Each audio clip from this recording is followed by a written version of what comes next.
السلام علیکم فیض بھائی، اگر کوئی شخص اللہ کی قسم غصے میں کھا لیتا ہے کوئی چیز کرنے کے لیے، اور اب وہ چیز کرنا اس کے لیے مشکل ہو رہا ہے، تو کیا وہ قسم اس پر واجب ہوگی؟ بھائی نے ایک سوال کیا، اگر کوئی شخص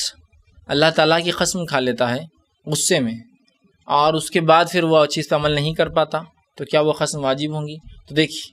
اگر کسی شخص نے غصے میں اللہ کی قسم کھائی، ٹھیک ہے، یا جو ہے خوشی میں اللہ کی قسم کھائی، یا عام حالت میں اللہ کی قسم کھائی، اور ایسی چیز پہ کھائی جس کرنا حلال تھا اس کے لیے، حرام چیزوں پہ نہیں ہے کہ جیسے میں اللہ کی قسم کھاتا ہوں شراب پینا شروع کر دوں گا، اب میں اللہ کی قسم کھاتا ہوں کہ اب سے میں زنا کروں گا، تو یہ تو نہیں ہوں گی، لیکن ایسی قسم کھائی جو حلال چیز پر تھی، جو وہ کر سکتا، جیسا مثال دو، اللہ کی قسم تیرے گھر پر نہیں آؤں گا، حلال مطلب کسی گھر پہ نہیں جانے کا آدمی اختیار، لیکن وہ شرعی بنیاد پہ ہو،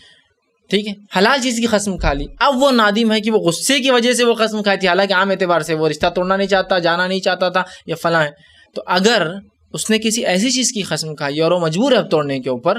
تو پھر اس کو وہ قسم توڑ دینا چاہیے، لیکن اس کا ہرگز معنی یہ نہیں ہے کہ میں نے اللہ کی قسم کھائی، اللہ آج سے میں تمباکو نہیں کھاؤں گا، سگریٹ بیڑی چھوڑ دیتا ہوں، اور پھر بول رہا ہے میرے سے قسم نہیں ہو رہی پوری، تو میں تو اب کہوں گا وہ قسم کا آپ کو پورا کرنا ہی چاہیے، یہ تو بہت اچھی قسم کھائی تھی آپ نے، وہ اس کو پورا کیجیے، ہے نا، نہیں تو کیا ہوتا آدمی ویسی قسموں کو بھی توڑ دیتا، پھر چونکہ اب جواز مل گیا، ٹھیک ہے، لیکن کوئی حلال چیز کی قسم کھائی تھی جس کو آپ کر سکتے تھے، لیکن اب آپ چاہ رہے کہ وہ نہیں کرنا، وہ غلط ہو گیا مجھ سے، تو آپ وہ قسم کو توڑ سکتے ہیں، اور قسم کا کفارہ دے دیجیے آپ۔ اللہ کی قسم کھانے کا کفارہ یہ ہوگا، جو اگر آپ اس کو توڑ دے تو قسم کھا کر، اس کا کفارہ یہ کہ 10 مسکینوں کو کپڑے پہنائے جائے، 10 مسکینوں کو کھانا کھلایا جائے، اگر یہ نہ ہو سکے تو پھر 3 دن کے روزے رکھے۔ ویسے تو وہ پہلا ہے کہ غلام آزاد کیا جائے، غلامی نہیں، اس لیے وہ چیز میں نے نہیں کہی۔ پھر 10 مسکینوں کو کھانا، 10 مسکینوں کو کپڑے، 3 دن کے روزے۔ اب لوگ کیا کرتے ہیں ہمیشہ 3 دن کے روزے، 3 دن کے روزے، 3 دن کے روزے، یہ باقی چکر میں جاتے ہیں نہیں کھلانے اور پلانے کے، حالانکہ سیکوینس کیا ہے، ایک غلام آزاد کرنا، یہ نہ ہو تو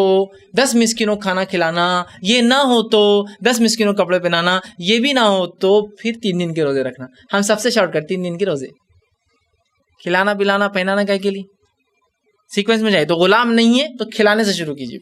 بہرحال کو آدمی مجبور ہے 3 دن کے روزے، تو اس کا کفارہ آپ کو قسم کا دینا ہوگا۔ لیکن اگر کسی ایسی چیز پہ قسم کھائی تھی جو کہ کرنا حرام ہے شریعت میں، آپ کر رہے تھے، اس سے رکنے کے لیے کھائی، تو میں کہوں گا گو آن، کنٹینیو کیجیے، اس قسم کو مت توڑیے، ٹھیک ہے۔ لیکن اگر کوئی توڑنے مجبور ہے، کسی حلال چیز کی قسم کھائی تھی لیکن وہ سوچ رہا ہے کہ نہیں کرنا چاہیے یہ کام، تو بہرحال وہ پھر قسم توڑ دے، اس کا کفارہ دے دے۔